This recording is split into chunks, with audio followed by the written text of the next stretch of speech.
ओम शांति। ओम शांति। आज 24 अप्रैल 2026 दिन शुक्रवार की साकार मुरली। आइए अब सुनते हैं मीठे मीठे बाप दादा के मधुर महावाक्यों को। मीठे बच्चे, अब वापस घर जाना है, इसलिए देह भान को भूल अपने को अशरीरी आत्मा समझो, सबसे ममत्व मिटा दो। प्रश्न, संगम युग पर तुम बच्चे बाप से कौन सा अक्ल सीखते हो? उत्तर, तमो प्रधान से सतो प्रधान कैसे बने, अपनी तकदीर ऊंची कैसे बनाए, यह अक्ल अभी ही तुम सीखते हो। जो जितना योग युक्त और ज्ञान युक्त बने हैं, उनकी उतनी उन्नति होती रहती है। उन्नति करने वाले बच्चे कभी भी छिप नहीं सकते। बाप हर एक बच्चे की एक्ट से समझते हैं कि कौन सा बच्चा अपनी ऊंची तकदीर बना रहा है। गीत, मरना तेरी गली में, जीना तेरी गली में। ओम शांति। सब बच्चों ने यह गीत सुना। बच्चे कहने से सर्व सेंटर्स के बच्चे जान जाते हैं कि बाबा हम ब्राह्मणों के लिए कहते हैं कि बच्चे यह गीत सुना। जीते जी गले का हार बनने के लिए, अर्थात मूल वतन में जाए बाबा के घर में रहने के लिए। वैशी बाबा का घर है ना, जिसमें सब सालिग्राम रहते हैं। बच्चे ब्राह्मण कुलभूषण स्वदर्शन चक्रधारी जानते हैं कि बरोबर वही बाबा आए हुए हैं। कहते हैं अभी तुमको अशरीरी बनना है, अर्थात देह के भान को भूलना है। यह पुरानी दुनिया तो मिट जाएगी, इस शरीर को तो छोड़ना है, अर्थात सबको छोड़ना है, क्योंकि यह दुनिया ही खत्म होनी है। तो अब चलना है वापस घर। सभी बच्चों को अब खुशी होती है, क्योंकि आधा कल्प घर जाने के लिए बहुत धक्के खाए हैं, परंतु रास्ता मिला नहीं। और ही भक्ति मार्ग का चहचटा अर्थात दिखावा देख मनुष्य फंस पड़ते हैं। यह है भक्ति मार्ग की दुबन अर्थात दलदल, जिसमें मनुष्य मात्र गले तक फंस गए हैं।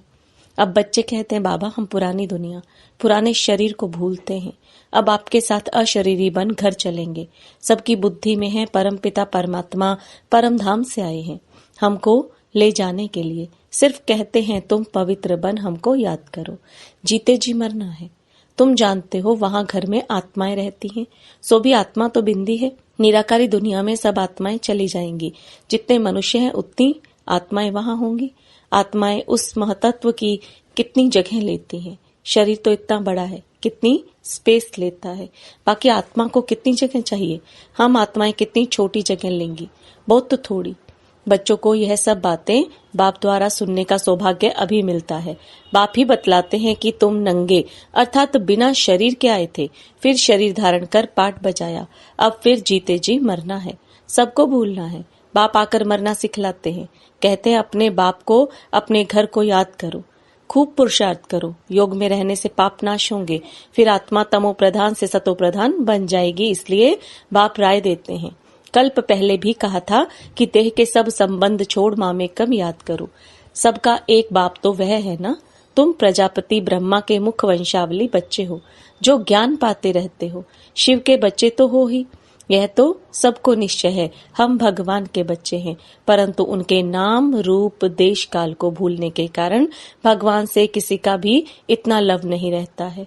किसी को दोष नहीं देते हैं, यह भी ड्रामा में नूंद है। बाप समझाते हैं कि तुम आत्मा कितनी छोटी बिंदी हो, उसमें 84 जन्मों का पाठ नूंधा हुआ है। कितना वंडर है, आत्मा कैसे शरीर लेकर पाठ बजाती है। अभी तुमको बेहद के पाठ का पता पड़ा है। यह ज्ञान और कोई को नहीं है। तुम भी देह अभिमानी थे, अभी कितना पलटा खाया है, वह भी हर एक की तकदीर पर है। कल्प पहले वाली तकदीर का अब साक्षात्कार हो रहा है। दुनिया में कितने ढेर मनुष्य हैं, हर एक की अपनी तकदीर है। जैसा जैसा जिसने कर्म किया है, उस अनुसार दुखी सुखी साहूकार गरीब बनते हैं। बनती आत्मा है। आत्मा कैसे सुख में आती है, फिर दुख में आती है। यह बाप बैठ समझाते हैं। तमो प्रधान से सतो प्रधान बनने का अक्ल बाप ही सिखाते हैं, कल्प पहले मुआफिक। जितना जिसने अक्ल पाया है, उतना ही अब पा रहे हैं। पिछाड़ी तक हर एक की तकदीर को समझ जाएंगे, फिर कहेंगे कल्प कल्प ऐसे ही हर एक की तकदीर रहेगी। जो अच्छा योग युक्त ज्ञान युक्त होगा, वह सर्विस भी करता रहेगा।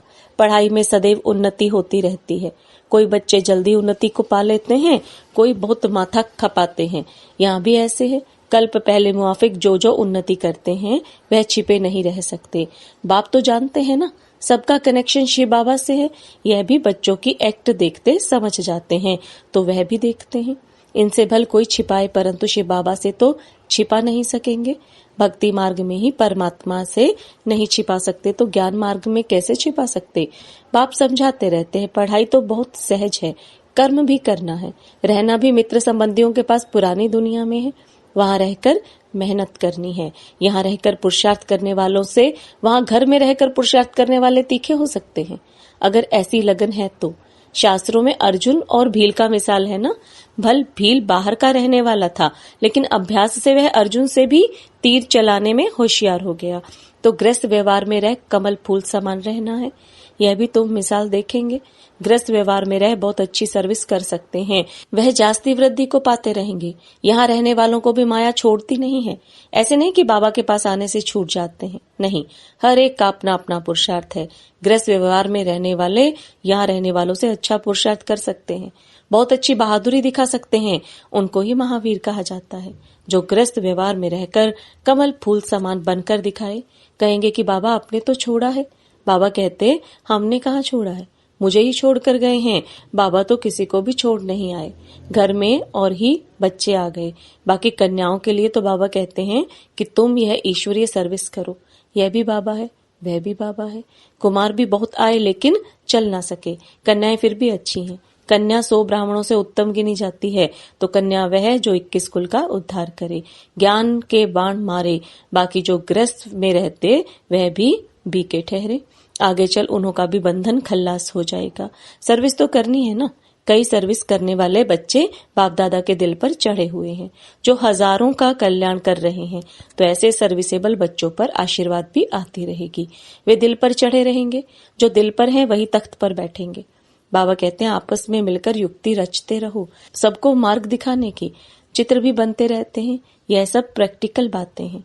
अभी तुम समझाते हो कि परम पिता परमात्मा निराकार है, वह भी बिंदी है, परंतु वह नॉलेजफुल पतित पावन है। आत्मा भी बिंदी है। बच्चा फिर भी छोटा होता है। बाप और बच्चे में फर्क तो होता है ना। आजकल तो 15-16 वर्ष वाले भी बाप बन जाते हैं, तो भी बच्चा उनसे छोटा ही ठहरा ना। यहाँ वंडर देखो, बाप भी आत्मा, बच्चा भी आत्मा। वह है सुप्रीम आत्मा, नॉलेजफुल। बाकी सब अपनी पढ़ाई अनुसार नीच व ऊंच पद पाते हैं। सारा मदार है पढ़ाई पर। अच्छा कर्म करने से ऊंच पद पा लेते हैं। अभी तुम बच्चों को सृष्टि के आदि मध्यांत का ज्ञान है। स्वर्ग में सिर्फ भारत ही था और कोई खंड नहीं था, तो छोटी न्यू इंडिया में अपना स्वर्ग दिखाएं।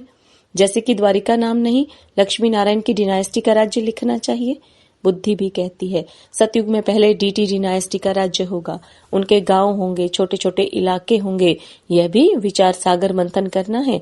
साथ साथ शिव बाबा से बुद्धि का योग भी लगाना है। हम याद से ही बादशाही लेते हैं, याद से ही कट उतरनी है, इसमें ही सारी मेहनत है। कईयों की बुद्धि बाहर में धक्का खाती रहती है। यहाँ बैठे भी सारा समय याद में नहीं रह सकते हैं, बुद्धि और तरफ चली जाएगी। भक्ति मार्ग में भी ऐसे होता है। श्री कृष्ण भी भक्ति करते करते बुद्धि और तरफ चली जाती है। नौदा भक्ति वाले दीदार के लिए बहुत मेहनत करते हैं। कितने घंटे बैठ जाते हैं कि श्री कृष्ण के सिवाय और कोई याद ना आए। बहुत मेहनत है। इसमें 8 की और फिर 16,108 की माला होती है। वह तो लाखों की माला भी दिखाते हैं, लेकिन ज्ञान मार्ग की माला बहुत कीमती है। भक्ति मार्ग की सस्ती है क्योंकि इसमें रूहानी मेहनत है। श्री कृष्ण को देख खुश हो डांस करते हैं। भक्ति और ज्ञान में रात दिन का फर्क है। तुम्हें यह नहीं समझाया जाता है कि श्री कृष्ण को याद करने से कट निकलेगी। यहाँ तो समझाया जाता है कि जितना बाप को याद करेंगे उतना पाप नाश होंगे। तुम बच्चे अभी योग बल से विश्व के मालिक बनते हो। यह किसी को स्वप्न में भी ख्याल नहीं होगा। लक्ष्मी नारायण ने कोई लड़ाई आदि नहीं की है। विश्व के मालिक फिर कैसे बने, यह तो तुम बच्चे ही जानते हो। बाप कहते हैं योग बल से तुमको राजाई मिलेगी, परंतु तकदीर में नहीं है तो तदबीर ही नहीं करते, सर्विसेबल बनते नहीं है। बाबा तो डायरेक्शन देते रहते हैं कि ऐसे ऐसे प्रदर्शनी करो। कम से कम 150-200 प्रदर्शनियां एक दिन में हो जाएं। गांव गांव में चक्र लगाओ, जितने सेंटर्स उतनी प्रदर्शनियां। एक एक सेंटर पर प्रदर्शनी होने से समझाने में सहज हो जाएगा। सेंटर्स भी दिन प्रतिदिन बड़े होते जाएंगे, जो चित्र आदि भी रख सके। चित्रों की भी इन्वेंशन निकलती रहती है। वैकुंठ का चित्र खूबसूरत महलों आदि के भारत का बनाना चाहिए। आगे चल समझाने के लिए अच्छे अच्छे चित्र निकलते जाएंगे। वानप्रस्थ अवस्था वाले घूमते फिरते भी सर्विस करते रहें। जिनका भाग्य उदय होगा वह निकलेंगे। कई बच्चे कुकर्म कर अपनी आबरू गंवाते हैं तो यज्ञ की आबरू अर्थात इज्जत गंवाते हैं। जैसी चलन वैसा पद, जो बहुतों को सुख देते हैं उनका तो नाम गाया जाता है ना। अभी सर्व गुणों में संपन्न तो नहीं बने हो ना। कोई कोई बड़ी अच्छी सर्विस कर रहे हैं, ऐसे ऐसे के नाम सुन बाबा खुश होते हैं ना। सर्विसल बच्चों को देख बाबा खुश होगा ना। अच्छी सर्विस में मेहनत करते रहते हैं, सेंटर्स भी खोलते रहते हैं जिससे हजारों का कल्याण होना है। उनके द्वारा फिर बहुत निकलते जाएंगे। संपूर्ण तो कोई नहीं बना है, भूलें भी कुछ न कुछ हो जाती हैं, माया छोड़ती नहीं है। जितनी सर्विस कर अपनी उन्नति करेंगे उतना ही दिल पर चढ़ेंगे, उतना ही ऊंच पद पाएंगे। फिर कल्प कल्प ऐसा ही पद होगा। शिव बाबा से तो कोई छिपा नहीं सकता। अंत में हर एक को अपने कर्मों का साक्षात्कार तो होता है। फिर क्या कर सकेंगे? जार जार रोना पड़ेगा। इसलिए बाबा समझाते रहते हैं कि ऐसा कोई भी कर्म नहीं करो जो अंत में सजा के भागी बनो। पश्चाताप करना पड़े, परंतु कितना भी समझाओ तकदीर में नहीं है तो तदबीर करते ही नहीं। आजकल के मनुष्य तो बाप को जानते नहीं, भगवान को याद करते हैं लेकिन जानते नहीं, उनका कहना नहीं मानते। अभी उस बेहद के बाप से तुम्हें सतयुगी स्वराज्य का वर्षा मिलता है सेकंड में। शिव बाबा का नाम तो सभी पसंद करते हैं ना। बच्चे जानते हैं कि उस बेहद के बाप से स्वर्ग का वर्षा मिल रहा है। अच्छा, मीठे मीठे सिकिलदे बच्चों प्रति माता पिता बाप दादा का याद प्यार और गुड मॉर्निंग। रूहानी बाप की रूहानी बच्चों को नमस्ते। रूहानी बच्चों की रूहानी बाप दादा को याद प्यार, गुड मॉर्निंग और नमस्ते। धारणा के लिए मुख्य सार, अपनी चलन से बाप का व यज्ञ का नाम भाला करना है। ऐसा कोई कर्म ना हो जो बाप की इज्जत जाए। सर्विस से अपना भाग्य आपे ही बनाना है। बाप समान कल्याणकारी बन सर्व की आशीर्वाद ले आगे नंबर लेना है। ग्रस्त व्यवहार में रह कमल फूल समान रहने की अच्छी बहादुरी दिखानी है। वरदान, सतो प्रधान स्थिति में स्थित रह सदा सुख शांति की अनुभूति करने वाले डबल अहिंसक भव। सतो प्रधान स्थिति में स्थित रह सदा सुख शांति की अनुभूति करने वाले डबल अहिंसक भव। अब आप दादा के वरदान को विस्तार में समझेंगे। सदा अपने सतो प्रधान संस्कारों में स्थित रह सुख शांति की अनुभूति करना, यह सच्ची अहिंसा है। हिंसा अर्थात जिससे दुख अशांति की प्राप्ति हो। तो चेक करो कि सारे दिन में किसी भी प्रकार की हिंसा तो नहीं करते। यदि कोई शब्द द्वारा किसी की स्थिति को डगमग कर देते तो यह भी हिंसा है। यदि अपने सतो प्रधान संस्कारों को दबाकर दूसरे संस्कारों को प्रैक्टिकल में लाते हो तो यह भी हिंसा है। इसलिए महीनता में जाकर महान आत्मा की स्मृति से डबल अहिंसक बनो। स्लोगन, सत्य के साथ असत्य मिक्स होते ही खुशी गायब हो जाती है। सत्य के साथ असत्य मिक्स होते ही खुशी गायब हो जाती है। ये अव्यक्त इशारे। महान बनने के लिए मधुरता और नम्रता का गुण धारण करो। आपका एक एक बोल अलौकिक है, फरिश्तों के समान हो। हर बोल मधुर हो। इस बात पर अभी अंडरलाइन करो, तब प्रत्यक्षता होगी, क्योंकि अभी तक वाणी की शक्ति व्यर्थ जा रही है। इसलिए वाणी में जो बाप को प्रत्यक्ष करने का जौहर व शक्ति होनी चाहिए वह कम है। वाचा को व्यर्थ से बचाओ तो बाप को प्रत्यक्ष करने का आवाज बुलंद होगा। ओम शांति। Om Shanti.